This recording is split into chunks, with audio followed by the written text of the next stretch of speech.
કુતિયાણાના વાડી વિસ્તારમાં જંગલી બિલાડી તેના 5 બચ્ચાને છોડીને ક્યાંક ચાલી ગઈ અથવા તો મૃત્યુ પામી હોવાથી આ બચ્ચા દર્દભર્યું રુદન કરી રહ્યા હતા. તેથી તેને પોરબંદરની સંસ્થા દ્વારા હાલ સાચવવામાં આવી રહ્યા છે અને તેનો ઉછેર કરવામાં આવે છે. કુતિયાણા પંથકમાંથી માતા વિહોણા મળી આવેલા જંગલી બિલાડીના 5 નવજાત બચ્ચાઓ માટે Uday Karavadra charitable and animal welfare trust માવતર બની છે. મૂંગા જીવો માટે અવિરત સેવા કરતી આ સંસ્થા દ્વારા કુતિયાણા વિસ્તારમાંથી જંગલ કેર એટલે કે જંગલી બિલાડીના 5 અતિ નાના બચ્ચાઓને રેસ્ક્યુ કરી જીવનદાન આપવામાં આવ્યું છે.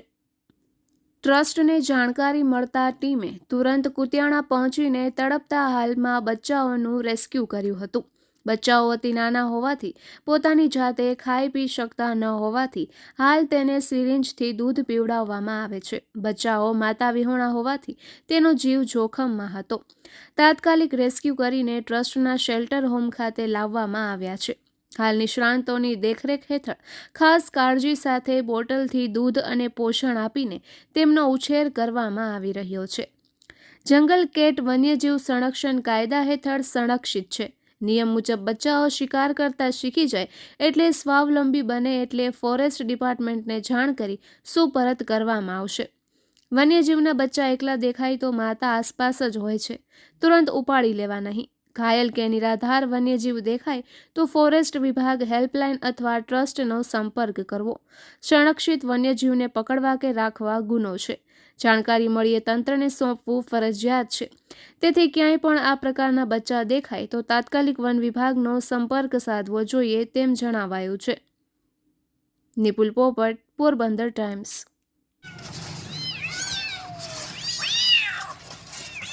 આ બચ્ચા બિલાડીના નથી, આ બચ્ચા છે જંગલ કેટના છે. જે નોર્મલ બિલાડી હોય છે એના બચ્ચા નથી. આ જંગલી બિલાડી છે એના બચ્ચા હોય છે આ. અને આ કુતિયાણાથી મિલનભાઈ કડછા મૂકી ગયા છે અને ત્યાં આ એને મળ્યા હતા. ત્યાં એની માં છે એ આવતી નહોતી, એની વાડીમાં હતા.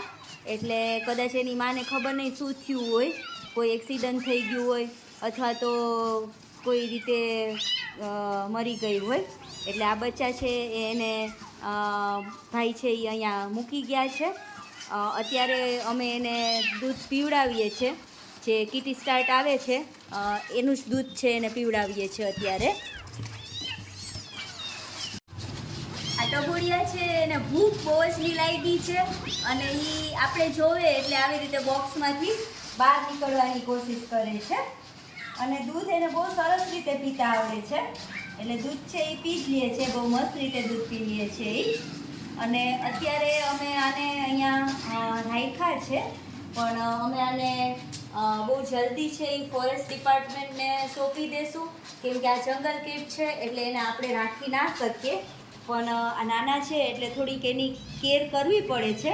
અને એ પછી અમે અત્યારે થોડા દિવસ એને રાખશું અને પછી થોડા એની રીતે ખાતા પીતા થઈ જશે એટલે અમે એને ફોરેસ્ટ ડિપાર્ટમેન્ટને આપી દઈશું. કેમ કે આ પ્રાણીઓ છે એને આપણે રાખી ના શકીએ, જંગલના પ્રાણી છે એટલે આપણી પાસે એને આપણે રાખી શકીએ નહીં. છોકરાઓ છે એ મસ્ત મસ્ત રીતે દૂધ પી લે છે.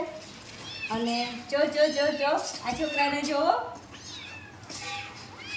મારો વારો આવી ગયો, મારો વારો આવી ગયો, આ ઢીંગરાનો વારો આવી ગયો.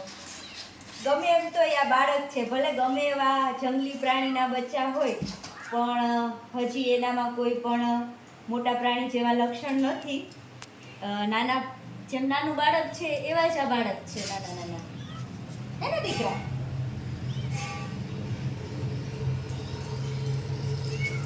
આવ્યા ત્યારે બહુ જ વીક હતા, પણ આ 2-3 દિવસ થઈ ગયા છે એને અત્યારે અને હવે એકદમ એક્ટિવ થઈ ગયા છે એ. બસ અમે ઈચ્છીએ કે સરસ મજાના થઈ જાય અને પાછા એ કુદરતના ખોળે છે એ જતા રહે અને એની જિંદગી છે એ સરસ રીતે જીવે. દરેક પ્રાણી છે એને પોતાની જે કુદરતી જિંદગી છે એમાં જ મજા આવતી હોય.